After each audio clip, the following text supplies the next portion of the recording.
नमस्कार दोस्तों, स्वागत है आपका मेरे चैनल धार्मिक कथाएं में। आइए आज हम देवी सावित्री और सत्यवान की कथा का श्रवण करेंगे।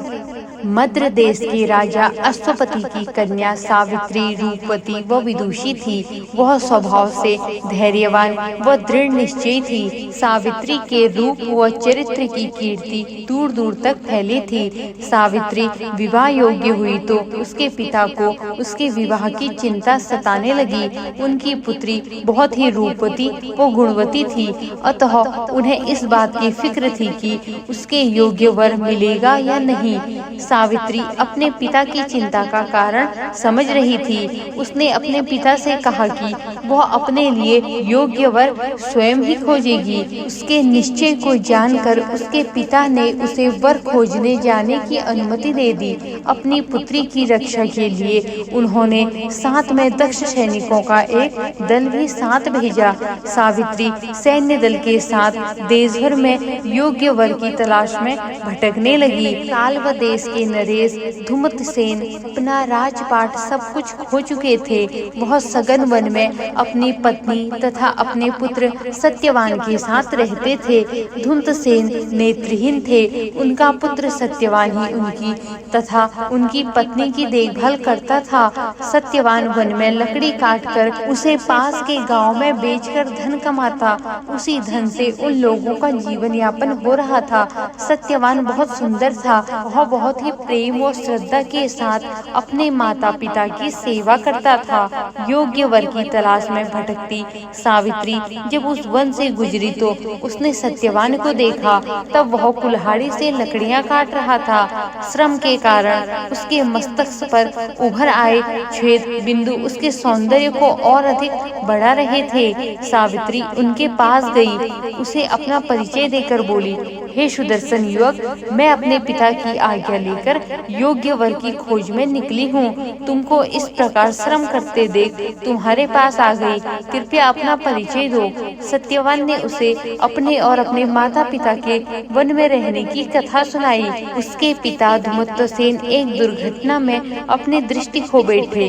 तब वह एक बालक था। इस परिस्थिति का लाभ उठाकर पड़ोसी राज्य के राजा ने आक्रमण कर उनका सब कुछ छीन लिया। वह अपने माता पिता के साथ इस वन में रहने लगा। अब वह वन से काटी गई लकड़ियों को बेचकर अपने माता पिता का भरण पोषण करता है। सत्यवान की कथा सुनकर सावित्री को लगा कि सत्यवान ही उनका पति बनने के योग्य है। उसने अपने हृदय की बात सत्यवान को बता दी। सावित्री की बात सुनकर सत्यवान बोला, सावित्री, तुम सुखों में पली एक राजकुमारी हो।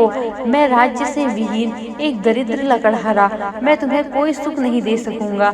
मैं योग्य वर की तलाश में कई धनी राज्यों से होकर गुजरी हूँ। यदि धन ही मेरे लिए योग्यता का पैमाना होता तो मेरी खोज बहुत समय पहले ही समाप्त हो गई होती। किंतु मुझे ऐसा पति चाहिए था जो सहृदय कर्तव्य परायण हो, जो अपने पौरुष पर भरोसा करता हो। तुम्हारे अंदर वह सभी गुण हैं। सावित्री का तर्क सुनकर सत्यवान भी उसे पत्नी बनाने के लिए तैयार हो गया। उसने सावित्री को अपने माता पिता से मिलवाया। सत्यवान को अपना वर चुन लेने के बाद सावित्री यह समाचार अपने पिता को बताने के लिए लौट गई। तब वह अपने घर पहुंची। तब देवर्षि नारद उसके पिता के साथ वार्ता कर रहे थे। सावित्री ने सत्यवान के साथ विवाह करने का अपना निर्णय अपने पिता को बता दिया। सावित्री के चयन के बारे में सुन देवर्षि नारद ने चिंतित स्वर में कहा, पुत्री, तुमने सत्यवान को अपना वर चुना है, लेकिन उसके जीवन का केवल एक ही वर्ष शेष रह गया है। तुम अपने निर्णय पर पुनः विचार करो। देवर्षि नारद की बात सुनकर राजा अश्वपति बहुत चिंतित हो गए। उन्होंने सावित्री पर दबाव डाला कि वह देवर्षि की बात मानकर किसी और को अपना वर चुन ले, लेकिन सावित्री अपने निर्णय पर अडिग रही। पिताश्री, आप जानते हैं कि मैं जो निर्णय कर लेती हूँ उसे बदलती नहीं हूँ। मैं सत्यवान से ही विवाह करूंगी। पिता द्वारा बार बार समझाए जाने पर भी सावित्री ने अपना निर्णय नहीं बदला। उसके अटल निश्चय की आगे राजा अश्वपति को झुकना पड़ा। उन्होंने सावित्री का विवाह सत्यवान से कर दिया।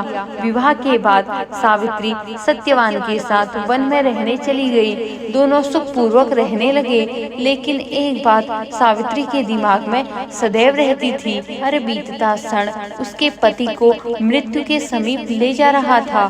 सावित्री ने मन ही मन निश्चय कर लिया कि वह अपने पति के प्राण यमराज के चुंगल से भी छुड़ा लेगी। सत्यवान अपनी तरफ बढ़ती मृत्यु से बेखबर था। वह वैसे ही अपना जीवन व्यतीत कर रहा था जैसे पहले करता था। अपनी मृत्यु के लिए नियत दिन में भी वह रोज की तरह उठकर जंगल में लकड़ी काटने जाने लगा। सावित्री पहले ही तैयार थी। उसने सत्यवान से जिद की कि आज वह भी उसके साथ वन में जाएंगी। सत्यवान उसे अपने साथ वन में ले गया। वन में पहुंचकर सत्यवान ने सावित्री के आराम से बैठने की व्यवस्था की। सावित्री के आराम से एक स्थान पर बैठने के बाद वह पेड़ पर चढ़कर लकड़ियां काटने लगा। लकड़ियां काटते हुए अचानक ही सत्यवान की तबीयत बिगड़ गई और वह पेड़ से उतरकर सावित्री के पास आ गया। सावित्री उसका सर अपनी गोद में रखकर प्यार से सहलाने लगी। वन में अचानक ही अंधकार छा गया। कुछ ही समय में यमराज सावित्री के सामने खड़े थे। उन्होंने सावित्री से कहा, मैं तुम्हारे पति सत्यवान के प्राण लेने आया हूँ। यह कहकर यमराज ने सत्यवान के शरीर से उसके प्राण खींच लिए। सत्यवान की मृत्यु हो गई। यमराज यमलोक की तरफ बढ़ चले। सत्यवान के मृतदेह को सुरक्षित जगह पर रख सावित्री भी यमराज के पीछे पीछे चल दी। यमराज ने जब उससे पीछा करते हुए देखा तो बोले, तुम मेरे पीछे क्यों आ रही हो? सावित्री बोली, मैं वहीं रहूंगी जहाँ मेरे पति रहेंगे। तुम्हारे पति सत्यवान की तो मृत्यु हो चुकी है, पर तुम्हारा जीवन अभी शेष है। तुम यमलोक नहीं आ सकती हो। यह कहकर यमराज आगे बढ़ गए। पर निश्चय की धनी सावित्री उनके पीछे चलती रही। हे पुत्री, क्यों हट कर रही हो? वापस लौट जाओ। सावित्री ने अपना निश्चय बता दिया, या तो आप मेरे पति के प्राण छोड़ दें या मुझे साथ आने दें। दोनों में से कुछ भी संभव नहीं है। तुम लौट जाओ। नहीं, मैं निश्चय कर चुकी हूँ कि अपने पति के साथ ही जाऊंगी। यमराज दुविधा में पड़ गए। सावित्री के निश्चय में एक दृढ़ता थी। उन्हें लग रहा था कि वह आसानी से वापस नहीं जाएगी। वह बोले, देखो, तुम जो चाहती हो वह नहीं हो सकता है। मुझे परेशान मत करो। यदि चाहो तो मैं तुम्हें मनचाहा वरदान दे सकता हूँ। यमराज की बात सुनकर सावित्री ने बुद्धि से काम लिया। वह बोली, तो फिर मैं जो भी मांगूंगी देना होगा। यमराज किसी भी तरह सावित्री से पीछा छुड़ाना चाहते थे। उन्होंने कहा, वचन देता हूँ कि जो मांगोगी वही दूंगा। सावित्री ने पूरी गंभीरता से कहा, मुझे यशस्वी संतान की माता बनने का वरदान दीजिए। यमराज भी जल्दीबाजी में थे। तथास्तु कहकर आगे चल दिए। सावित्री ने उनका रास्ता रोक कर कहा, अपने वचन दिया था कि मनचाहा वर देंगे, अब वचन तोड़कर जा रहे हैं। मैंने तथास्तु कहा ना, अब तुम्हारी इच्छा अवश्य पूरी होगी। कैसे होगी महाराज? बिना पति के मैं संतान कैसे उत्पन्न करूंगी? आप तो मेरे पति के प्राण ले जा रहे हैं। यमराज को अब अपनी भूल समझ आ गई। वह सावित्री के दृढ़ निश्चय व चतुराई से प्रसन्न हुए। सावित्री बोली, अब आप वचन तोड़ नहीं सकते।